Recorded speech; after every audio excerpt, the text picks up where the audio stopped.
स्वामी जी देखिए, जिस दिशा में आप जा रहे थे उससे जुड़ा सवाल ये है मेरे पास कि ये जो गुटखा है, तंबाकू, पान मसाला, सिगरेट, ये सारी चीज़ें जो हैं मुंह, जीभ और गले के कैंसर का खतरा बढ़ाती हैं। मुंह में सफ़ेद या लाल निशान, बार बार छाले हो जाना, जबड़े का कम खुलना या फिर निगलने में, खाने का निवाला जब आप निगल रहे हैं उसमें तकलीफ़ शुरू हो जाना।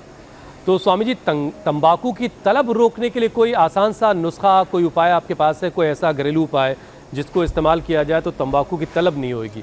हाँ, एक तो हम पतंजलि ना उसमें पाचक बनाते हैं, तो हरड़े है, हींग है, मेथी दाना है, ये सब बहुत अच्छी चीज़ें हैं।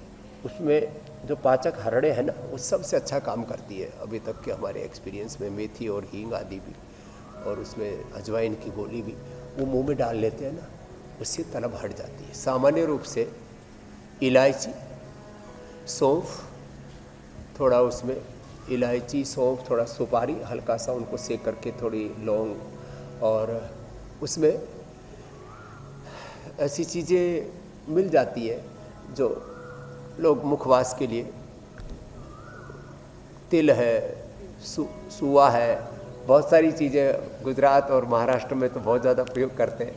तो मुखवास वाली जो चीज़ें हैं ना, मुंह में डाल लेते हैं ना, और आजकल ये मुखवास जो है गुजरात से सबसे ज़्यादा चला, और अब तो पूरे देश में इसका प्रचलन है। ये चीज़ें, और जैसे मैंने कहा, शोधित हरड़े, शोधित हींग, शोधित जो है अजवाइन, मेथी आदि, ये बहुत अच्छा काम करती हैं इस एडिक्शन से बाहर निकलने में। और सबसे तो देखो बड़ी बात है मन का संकल्प। हमने तो अपने दादाजी के, अपने पिताश्री की तम्बाकू और उनका हुक्का, बीड़ी सब छुड़वाई हुई है, और इसमें सबसे बड़ा काम करता है मन का संकल्प।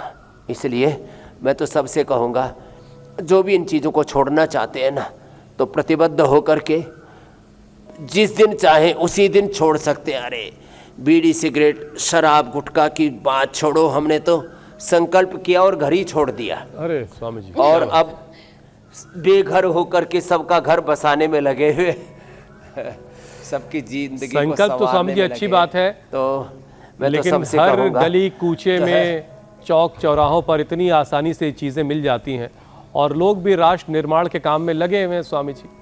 अब वो ऊंचे लोग, ऊंची पसंद, लोग कहते हैं कि बारातियों का स्वागत भी उसी से होना चाहिए। स्वामी जी, गुस्ताखी माफ, कभी कुछ ट्राई किया कि नहीं किया आपने ये ऊंची लोग, ऊंची पसंद वाली चीज़ें बढ़ाने में लगे हुए हैं? हाँ, वो कहते हैं हम नहीं, हमने खाना पीना बंद कर दिया, तो इन सब बीड़ी, सिगरेट, गुटखा बनाने वालों का, दारू बनाने वालों का क्या होगा? तो वो बड़े दयालु बनते हैं, बड़े कृपालु बनते हैं, लेकिन अपनी ज़िंदगी को दांव पर लगा देते हैं। कितने बच्चे अनाथ हो जाते हैं, कितनी माँ बहन बेटियाँ विधवा हो जाती हैं, कितने लोगों की ज़िंदगियाँ तबाह हो जाती हैं। जैसे आपने कहा ना, गुटखा खाते खाते लोगों का मुंह खुलना बंद हो जाता है, मुंह का कैंसर।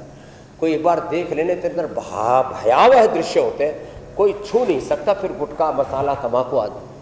अब किसी किसी की इम्यूनिटी भगवान ने, किसी किसी के जीन्स इतने अच्छे होते हैं, उनको नहीं होता जल्दी, उनको देर में होता है। होता तो है एक दिन ना एक दिन।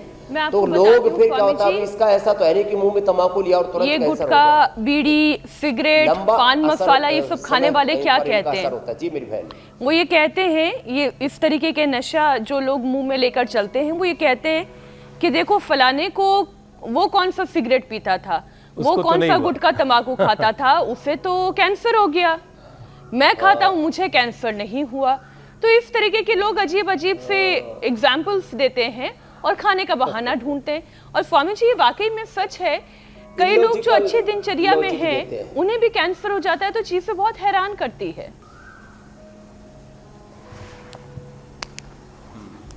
एकदम ठीक कहा आपने, लेकिन इसमें देखो कारण बताते हैं। जैसे हमने कहा ना, अब एक कैंसर के 10 बड़े कारण हैं।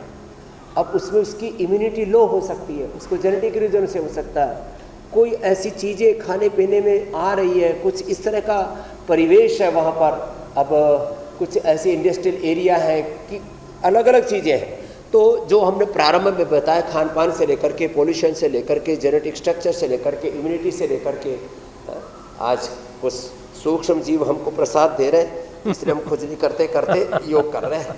तो